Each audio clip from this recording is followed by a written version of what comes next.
Assalamualaikum warahmatullahi wabarakatuh. Baik ya, untuk minggu ini kita akan bahas materi mengenai proposisi majemuk. Kalau beberapa waktu yang lalu saya sudah pernah menjelaskan kepada kalian terkait materi mengenai proposisi. Proposisi itu kalau beberapa minggu lalu saya jelaskan itu adalah sebuah kalimat ya, sebuah pola kalimat di mana kalimat itu nanti bisa ditentukan nilai kebenarannya ya. Nah, kalau hari ini, minggu ini ya, itu ada penambahan kata majemuk. Jadi majemuk itu kan banyak ya.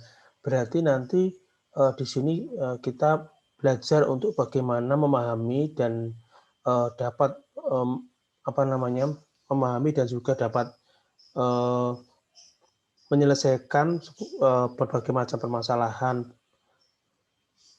untuk menentukan nilai kebenaran di dalam proposisi, tapi dengan jumlah eh, kalimat lebih dari satu, gitu ya. Nah, jadi pengertian proposisi majemuk itu apa tuh sebenarnya? Nah, ini ya, eh, proposisi majemuk itu terdiri dari beberapa gabungan proposisi atomik dan beberapa operator logika. Berarti namanya ada majemuknya, berarti di situ bahwa di dalamnya itu proposisinya tidak hanya satu, tetapi lebih dari satu. Karena lebih dari satu, maka nanti operatornya juga lebih dari satu. Ya, jadi operator yang menghubungkan antara satu proposisi dengan proposisi yang lain atau dengan proposisi yang lainnya lagi itu jadi dapat dihitung bahwa operatornya lebih dari satu. Contoh dari proposisi majemuk di sini langsung saja ya saya tunjukkan. Contohnya seperti ini. Negasi P XOR dari Q implikasi P. Ya. Nah, dari sini untuk bisa menentukan nilai kebenarannya seperti biasa nanti kalian harus membuat tabel kebenarannya seperti ini dulu ya. Pertama kita ini di sini ada dua apa namanya? Ada dua logika ya atau bukan dua logika tapi dua inputan ya, yakni P sama Q ya. Kita buat dulu inputannya P sama Q. Kemudian nilai kebenaran kita buat dengan notasi dengan apa namanya? Dengan nilai benar dan salah seperti yang saya ajarkan beberapa minggu yang lalu. Pertama berarti kita buat separuhnya antara benar dan salah. Berarti benar-benar salah-salah. Kemudian benar salah benar salah. Atau kalian juga bisa bikin seperti ini, salah-salah benar-benar berarti di sini salah benar juga boleh nggak apa-apa. Ya. Kemudian di sini kan inputannya selain P kan ada negasi P, berarti kita buat lagi di sini kolom negasi P, berarti kebalikannya P ya, salah-salah benar-benar dari benar-benar salah-salah. Kemudian Q implikasi P, berarti jika maka atau berarti kalau inputan keduanya salah maka outputnya salah. Ini benar. Q implikasi P ya, ini ya, ini benar, ini salah, ini benar. Jadi benar-benar salah-salah. Kemudian XOR ya, XOR-nya itu antara negasi P sama Q implikasi P. Ini sama ini ya. Nah, kalau XOR kemarin kalau misalnya ya salah satunya benar atau salah satunya salah, maka outputnya benar ya. Tetapi kalau benar semua atau salah semua, maka outputnya salah. Dari sini bisa diketahui bahwa outputnya benar salah berarti benar, benar salah benar, salah benar benar, benar benar salah. Berarti nilai kebenaran daripada operator logika atau apa namanya logika apa namanya dari ini ya notasi logika dari negasi P XOR dari Q implikasi P itu adalah benar-benar salah-salah. Masih ingat benar-benar benar salah ini bisa kita sebut dengan kontingensi karena nilainya ada benar dan juga ada salahnya juga, ya. Oke, next. Contoh kalau bagaimana misalnya proposisi majemuk itu diubah tidak dalam bentuk operator logika, tetapi dalam bentuk sebuah proposisi, sebuah kalimat, ya. Tapi kalimatnya majemuk, ya. Contohnya seperti ini. Jika rusa itu waspada dan bergerak lebih cepat, maka buaya itu tidak akan mampu untuk menangkapnya. Bagaimana ekspresi logikanya atau operator logikanya? Ekspresi logika lah ya. Kalau operator itu tanda-tandanya. Ekspresi logika dan tabel kebenarannya. Berarti di sini kita harus mampu mengamati proposisinya ada berapa dulu. Ya. Proposisinya ada 2. Jika rusa itu waspada dan bergerak lebih cepat, ada berapa? 2 ini ya. Jika rusa itu waspada, sebentar. Kita hitung ya. Jika rusa itu waspada. Terus jika rusa itu bergerak lebih cepat, itu sudah 2 ya. Kemudian buaya itu tidak akan mampu untuk menangkapnya. Berarti 3. Berarti ada 3 proposisi. Ada 3 proposisi. Bagaimana caranya membuat tabel kebenarannya atau ekspresi logikanya? Nah, di sini kita berhasil membuat 3 inputan. Inputan pertama adalah rusa itu waspada. Yang kedua, rusa itu bergerak lebih cepat. Yang ketiga, buaya itu tidak akan mampu menangkapnya. Jadi ada P, Q, dan R. Nah, kemudian di sini jika rusa itu waspada dan bergerak lebih cepat, berarti di sini kita bisa membuat apa? Ekspresi logikanya bagaimana? Ya P ya, P tuh. Ini ada 2 ya. P konjungsi Q ya. Kemudian tanda anak panah ya. Lalu buaya itu tidak akan mampu, berarti R. Jadi bentuknya nanti akan seperti ini. Ya, P implikasi Q, P konjungsi Q, kemudian implikasi R. Ini adalah ekspresi logika yang bisa didapat dari ini contoh kasus dari proposisi majemuk ini, ya. Nah, dari sini kita bisa langsung menentukan nilai kebenarannya menggunakan tabel kebenaran. Nah, seperti ini. Karena ada 3, berarti ya kalau 3, 2 pangkat 3, 8. Kita harus bikin inputannya, jumlah inputan yang bisa dimasukkan, bukan jumlah inputan, peluang ya, bukan peluang ya, peluang untuk menentukan nilai benar dan salah itu ada 8. 4 nilai benar, salahnya nilainya ada 4. Ada 4 nilai S. Kemudian Q-nya ya diparuh. Ya, benar-benar salah-salah, benar-benar. R-nya diparuh lagi, benar-salah, benar-salah, benar-salah gitu ya. Kemudian P implikasi, berarti ini ke sini ya. Benar, benar. P implikasi. P konjungsi Q. Benar, benar, salah, salah, salah, salah, salah, salah. Ini ya. Benar, benar, salah, salah, salah, salah, salah, salah. Kemudian PQ implikasi R. Kalau implikasi R berarti kalau ada nilai keduanya salah, berarti salah. Jadi salah ini ya. Cuma ini saja, lainnya benar. Gitu ya. Nah ini sudah jadi. Jadi termasuk kontingensi juga karena ada salahnya di sini. Gitu ya. Next. Contoh kedua seperti ini. Eri, Anto, dan Sinta adalah sekelompok hacker remaja yang tergabung dalam Asosiasi Hacker Remaja Indonesia. Mereka terindikasi membajak itu ya, membajak akun dan program pribadi Presiden Jokowi. Sekarang mereka sedang diintegrasi oleh aparat kepolisian. Nah, aparat mengatakan, siapa yang bersalah di antara kalian bertiga? Eri menjawab, Anto bersalah dan Sinta tidak bersalah. Anto menjawab, jika Eri bersalah, maka Sinta bersalah. Sinta menjawab, saya tidak bersalah, tetapi Anto atau Eri bersalah. Bagaimana ekspresi logikanya? Dari sini kalian bisa mengira-ngira ya, secara nalar sajalah ya, secara istilahnya secara mereka-reka. Kira-kira menurut kalian itu siapa sebenarnya yang bersalah di sini? Siapa? Ya kalau dari apa namanya? Dari soal yang kalian baca ini tadi, misalnya dibayangkan saja, ini yang bersalah adalah Sinta. Yang bersalah adalah Sinta gitu ya.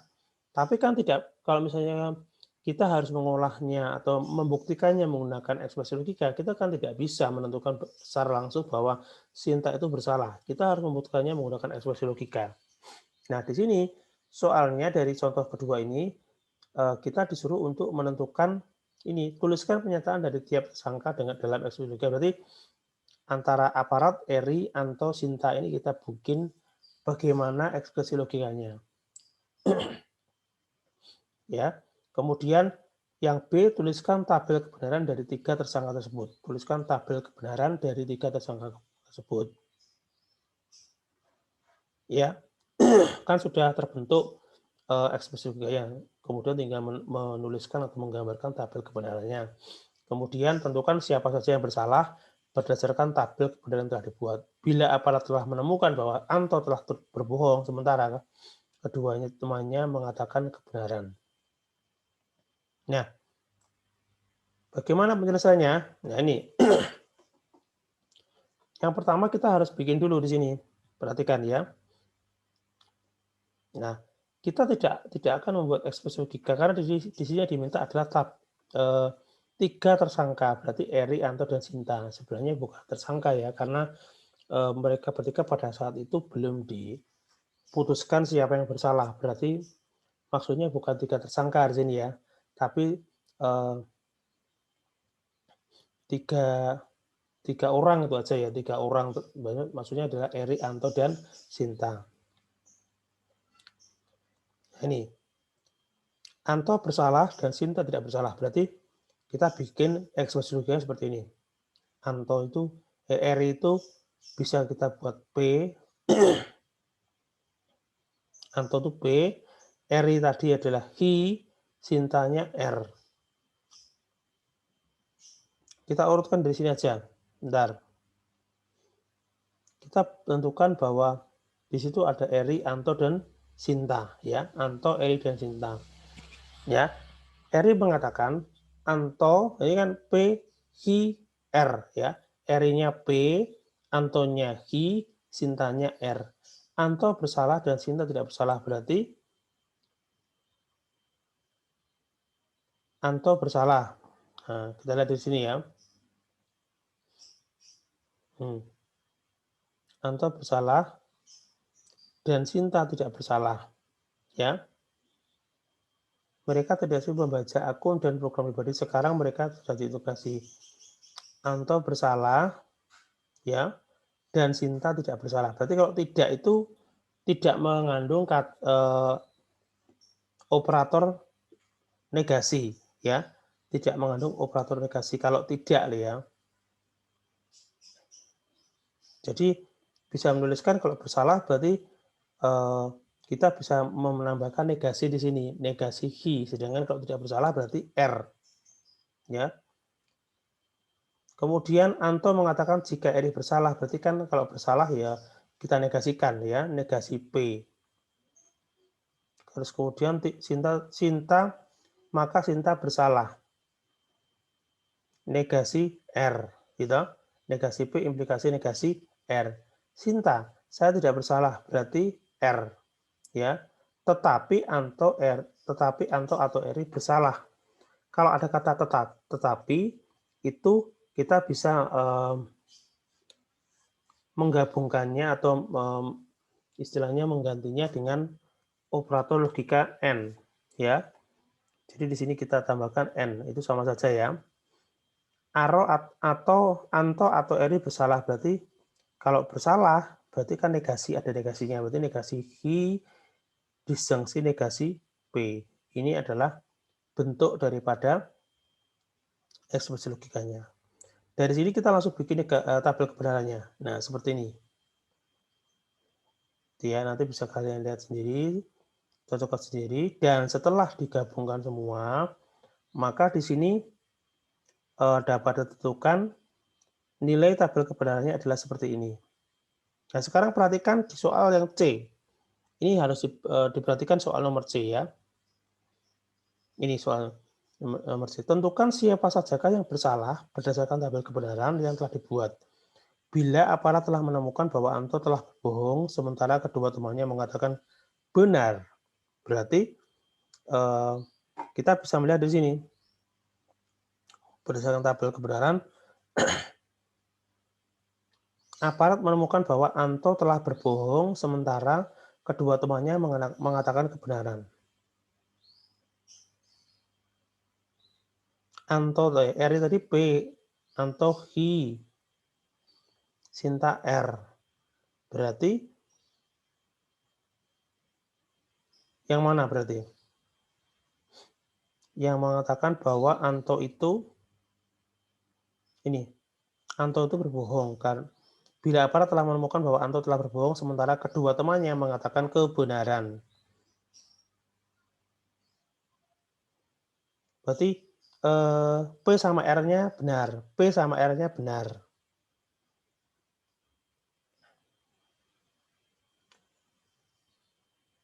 Nah, untuk membuktinya kita lanjutkan ke penyelesaian yang C. Perhatikan asumsi pendapat tersangka saat ditanya aparat. Nah, ini ya.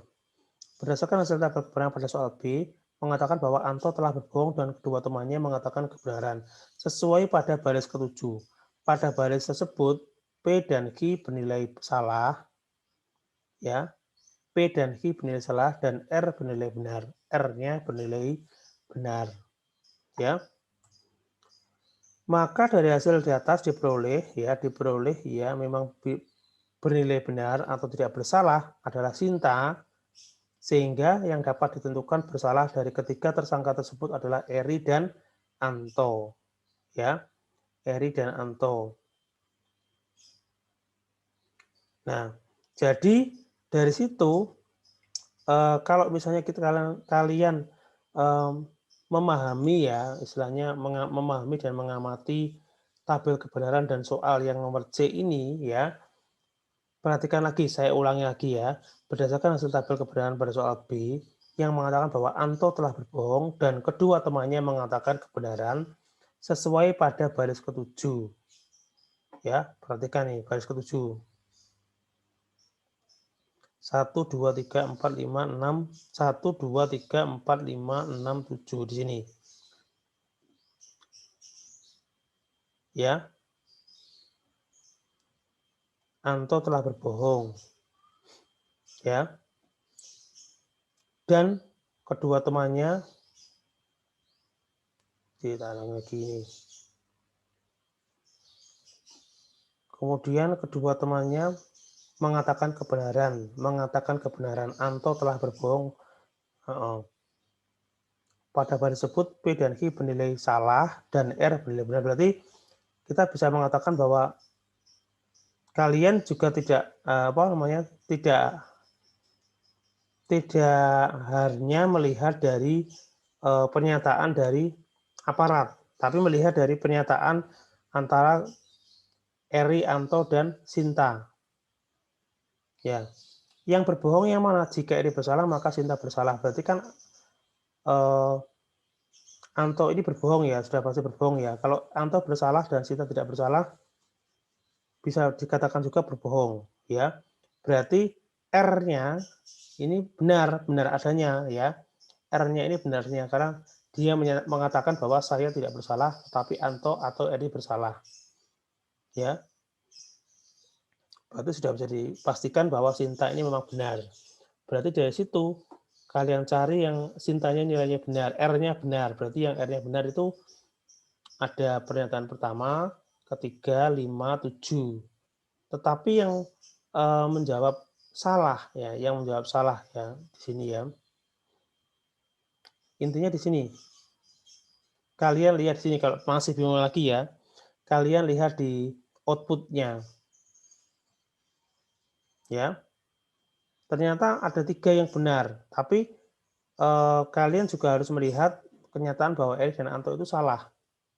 Bahwa kedua-duanya salah. Berarti kalau kedua-duanya salah ya ini enggak. Ini yang kedua berarti tidak, yang ketiga ini juga tidak. Ya, yang ketiga ini tidak karena salah satunya benar. Yang ini juga salah satunya benar. Yang ketujuh semuanya salah, berarti benar. Oh, berarti yang dimaksud dari soal nomor C itu adalah pada baris ketujuh yang mengatakan bahwa yang berbohong itu adalah kesimpulannya adalah P dan Q, Eri dan Anto, tidak hanya Anto, ya. Oke, jika nanti ada yang masih bingung, silakan nanti ditanyakan via WhatsApp group. Oke. Nah, di sini ada latihan. Silakan kalian kerjakan latihan ini di rumah. Minggu depan kita bahas dulu latihan ini. Ingat ya, latihan ini kita bahas dulu. Kemudian nanti saya lanjutkan dengan materi selanjutnya. Oke? Jadi ini ya bisa dikatakan PR juga, tetapi PR ini nanti akan kita bahas bersama di minggu depan. Oke? Baik. Dengan demikian untuk perkuliahan daring logika informatika saya kira sekian. Kita lanjutkan kembali insya Allah untuk perkuliahan logika informatika pada Kamis depan. Saya kira sekian. Wabillahi taufiq wal hidayah. Wassalamualaikum warahmatullahi wabarakatuh.